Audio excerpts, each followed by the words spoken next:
Voilà, nous voici sur la page de login, qui est la première page que l'utilisateur voit quand il se connecte. Donc, il doit renseigner son login et son mot de passe. Là, il y a le logo de l'organisation concernée. Si là, c'est juste un test.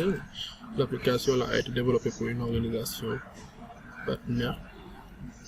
Et nous avons mis son logo. Donc là, c'est en page, c'est une page c'est un site de test actuellement. Nous sommes là en localhost, donc c'est pas encore en ligne. Donc nous allons nous connecter en tant qu'administrateur. Je vais mettre admin et passer. Donc comme vous le savez, l'administrateur c'est la personne qui voit tout ce qui se passe dans la plateforme. Hein. Il a aussi accès à tous les modules de gestion qui ont été mis en place dans la plateforme. Donc là, nous avons la gestion du personnel, la gestion des courriers, la gestion des activités, la gestion des documents, la gestion des visites et la gestion des accès. Donc là, c'est la partie sécurité, gestion des accès, sécurité et surveillance aussi. Voilà. Donc pour la gestion du personnel, c'est pas une gestion personnelle comme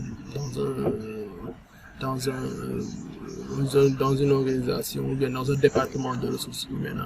C'est pas une gestion de personnel qui est exhaustive. Donc c'est une gestion de personnel qui est statique, je peux dire, qui est statique. Voilà. Donc il y a AMS personnel. AMS personnel veut dire ajouter, modifier, supprimer. Ajouter, modifier, supprimer personnel. Donc si on appuie là, vous allez voir, donc là, il y a des informations qui sont là, mais nous allons y revenir après. Donc là, on a la possibilité d'ajouter un personnel, parce que là, il n'y a personne, il n'y a pas de... Attendez, il n'y a personne, il n'y a pas de personnel, donc actuellement tout est vide. Donc si on va ajouter, on appuie sur le bouton plus, et là vous avez des informations que vous devez renseigner sur la personne concernée. Ouais, donc c'est là, les informations sont là. Ensuite de l'AMS personnel, il y a AMS poste. Quand je parle d'AMS poste, ajouter, modifier, supprimer poste, c'est les postes qui sont au sein de l'organisation. Vous savez, dans une organisation de manière standard, de façon standard, ce sont des divisions, des départements, et ainsi de suite. Et voilà, donc dans la partie ajouter, modifier, supprimer poste, il y a le nom du poste. Par exemple, quand je dis nom du poste, c'est responsable bureau informatique par exemple. Hein? Division, c'est qu'il est dans quelle division? Je peux dire division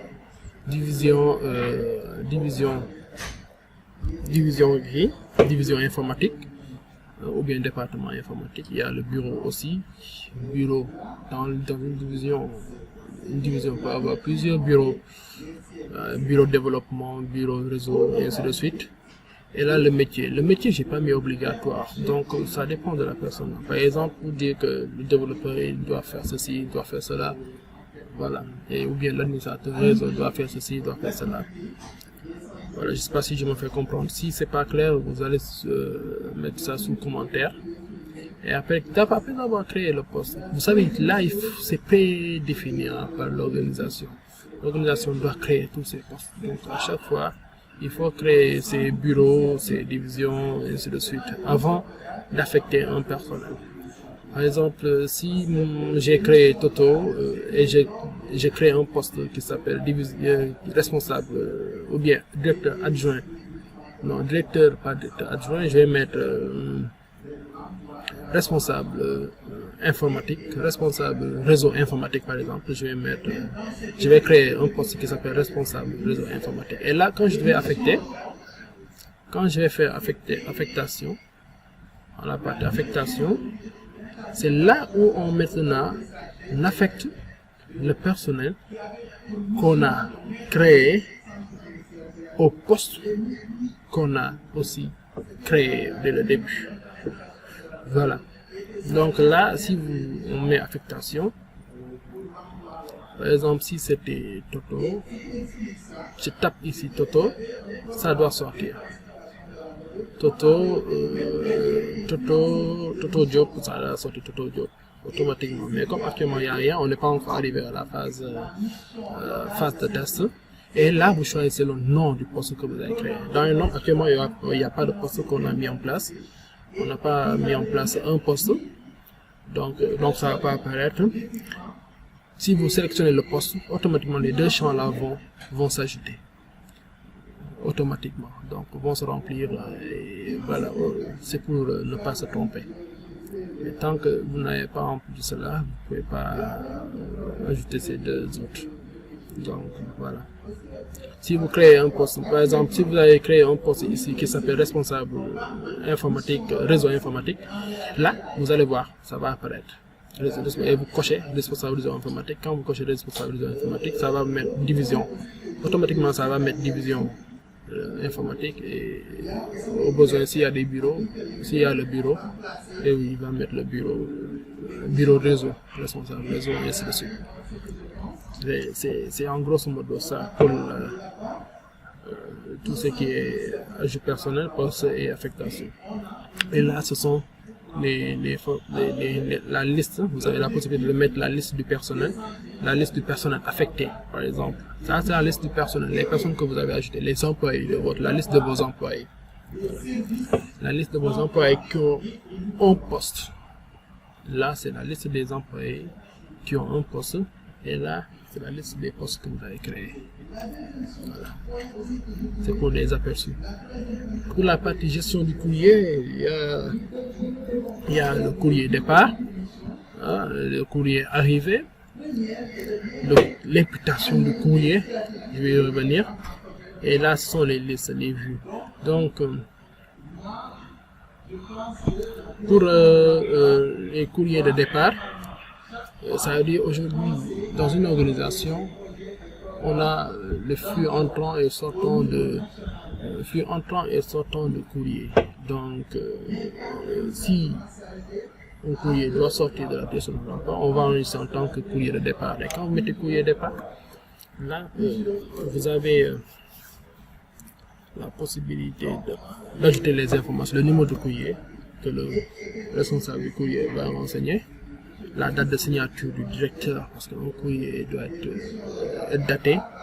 Le statut, quand je parle de statut, soit c'est urgent, ou bien un courrier confidentiel, ou bien un courrier qui peut être standard, et ainsi de suite. Cela, dans les normes, ça dépend de l'organisation, de la manière dont il gère ce courrier. Ça peut être personnalisé, la partie là. Voilà. Mais dans les normes, dans le jargon standard, statut, quand je dis statut, c'est urgent, c'est un courrier qui est urgent, que la partie confidentiel, un courrier confidentiel, si c'est un courrier standard qui n'a pas besoin, c'est-à-dire un courrier qui part pour partir, voilà. Et là, le destinataire, vous allez mettre, par exemple, là, si je dis destinataire, ça veut dire ici, c'est l'entreprise, je peux dire Oroka. Donc, l'entreprise Oroka qui va envoyer un courrier à l'entreprise, je peux dire,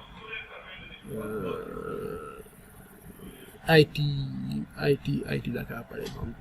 Donc, je vais mettre IT Dakar, voilà. Vous avez vu, voilà. Et l'objet du courrier. Par exemple, si je parle d'objet, c'est dire que c'est un courrier d'invitation au forum de l'emploi sur le numérique. Exemple. Et là aussi, vous avez la possibilité d'archiver le courrier. L'archivage du courrier. Quand je dis archivage du courrier, ça veut dire que le fait de numériser ça. Donc le fichier physique va devenir fichier numérique. Donc vous scannez et vous intégrez ça au niveau de la plateforme pour que demain, quand vous voulez faire des recherches, vous ayez des documents électroniques.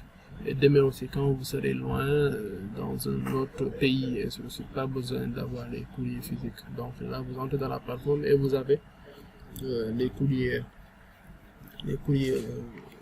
dont vous avez besoin de façon électronique. Voilà. C'est la même chose avec les courriers arrivés, les courriers qui arrivent, qui sortent d'IT Dakar pour venir vers vous. Donc,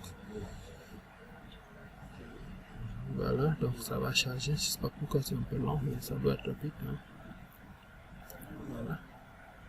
courrier arrivé qui est là. C'est le serveur local qui a un problème. Le serveur local qui a un problème. Le WAMP. Oui, c'est le WAMP. Et bon, après, on va essayer de vérifier ça après. Donc, pour l'extraction du courrier arrivé, c'est la partie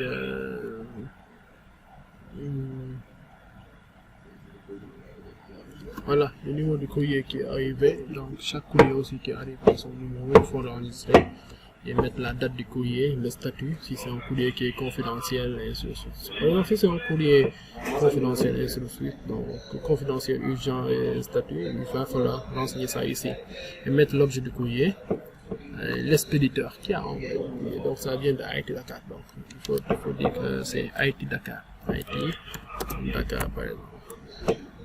Et là, fichier, vous pouvez aussi numériser le courrier physique qui a été enregistré, qui a été envoyé vers nous.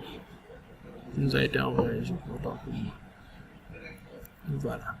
S'agissant des courriers, de la gestion des activités, on a, autant pour moi, on n'a pas encore terminé, avec la gestion des courriers. Et, excusez-moi. Donc là, il y a l'imputation du courrier. Par exemple, un courrier qui arrive d'Haïti Dakar.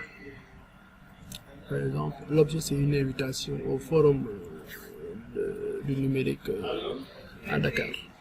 Et que le directeur lui-même ne peut pas assister à cet événement. Donc il a la possibilité d'imputer le courrier à un agent de l'entreprise, ce qu'on appelle imputation. Donc, il doit, quand je dis imputation, là, on ajoute, dire que le courrier numéro tel, voilà, est imputé à la personne. Par exemple, change de numéro, le numéro 10, le courrier numéro 10, la directive c'est représentation à l'activité. Directive, c'est une directive que le directeur donne à l'employé. Représentation forum sur le numérique à Dakar.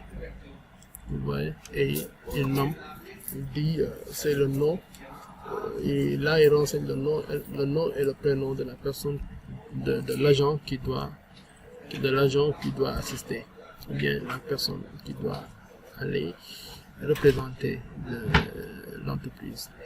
Voilà.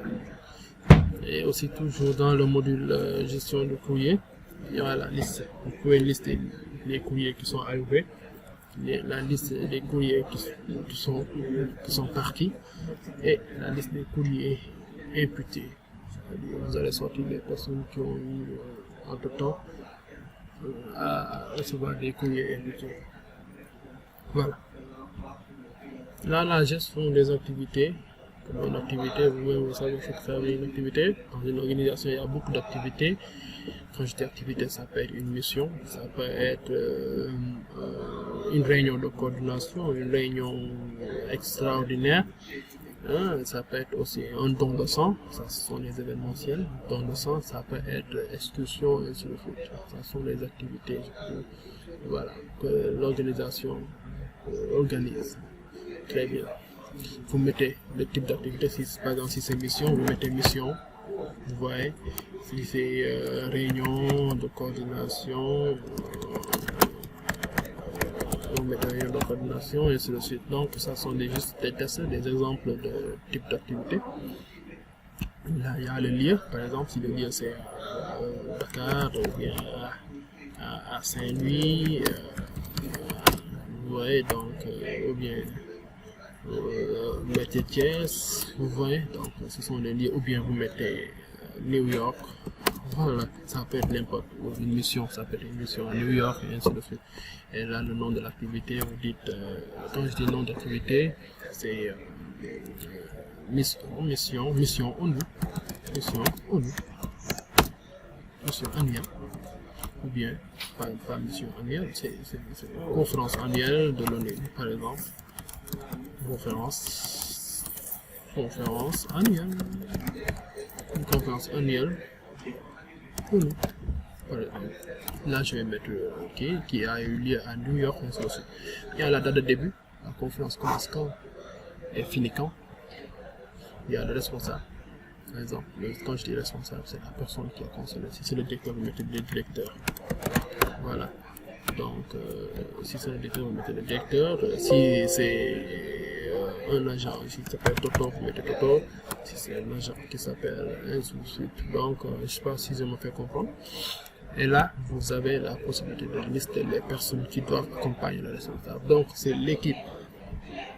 Donc, si Toto est le responsable, donc dans l'équipe, je vais mettre Tata, Titi,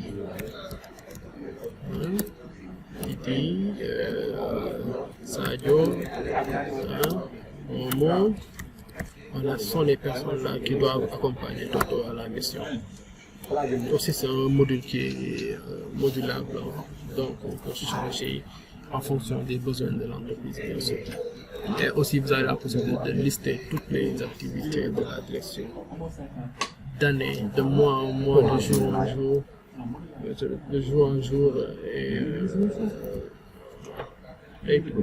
excusez-moi, de jour en jour. Donc, actuellement, je n'ai pas mis d'activité, donc ça ne va pas apparaître là. Et aussi, vous avez la possibilité de rechercher les activités 10 ans. Exemple de faire des recherches 10 ans qui demandent donnez-moi la liste des activités qui ont eu lieu entre le 1er janvier et le 31 décembre 2020 et ça va vous sortir toutes les activités qui ont eu lieu durant cette année et les responsables et les équipes et l'équipe qui a accompagné les responsables. Voilà. Dans le module document, c'est AMS document. AMS document, ajouter, modifier, supprimer document. Donc c'est là je peux dire que c'est la numérisation de documents. Bon, ça peut être un document physique et comme aussi ça peut être un document électronique. Quand on parle de document électronique, il n'y a plus de numérisation. Donc je peux dire le document a été si c'est un document physique, là vous avez la possibilité de scanner et de l'archiver de manière électronique. Si c'est un document Word, vous avez la possibilité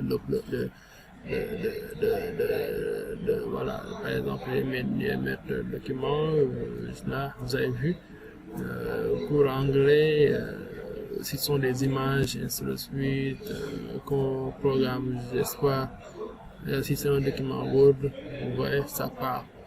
Donc, si aussi c'est une photo, parce que quand vous scannez un document, ce sera sous forme de photo, hein. Voilà, sous forme d'image, JPG, et ça peut être aussi sous forme de PNG, tout dépend de ce que vous allez mettre. De toute façon, archiver. Donc, voilà, si c'est une image, vous avez vu, si c'était un document qu'on avait archivé, on va faire des tests. Hein. Et là aussi, il y a le nom et la personne. C'est le nom et le prénom de l'agent qui a enregistré le document. Voilà. Le nom et la personne. Le nom, prénom de la personne qui a enregistré le document. Voilà. Par exemple, si c'est un compte rendu aussi d'une réunion, donc le directeur en pleine réunion peut dire telle personne, Toto, prends-moi le compte rendu de la réunion.